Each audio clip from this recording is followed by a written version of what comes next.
અને હવે વાત કરીએ રાજકોટની તો રાજકોટમાં ચાલુ કારમાં ફટાકડા સળગાવી અને રસ્તા પર ફેંકવાનો વિડીયો સોશિયલ મીડિયામાં વાયરલ થતા માલવિયાનગર પોલીસે કાર્યવાહી હાથ ધરી છે। પોલીસે 3 શખ્સો રોનક જાદવ, વત્સલ સોલંકી અને ધર્મેશ ગોંડલિયા સામે ગુનો દાખલ કર્યો છે। આરોપીઓ દ્વારા કારમાં ફટાકડા સળગાવી રસ્તા પર ફેંકતા લોકોમાં ભય ફેલાયો હતો।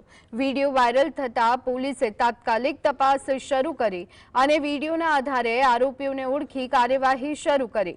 માલવિયાનગર પોલીસ વધુ તપાસ કરી રહી છે અને જાહેર સ્થળોએ આવો ઉપદ્રવ ન કરવા માટે અપીલ પણ કરી છે।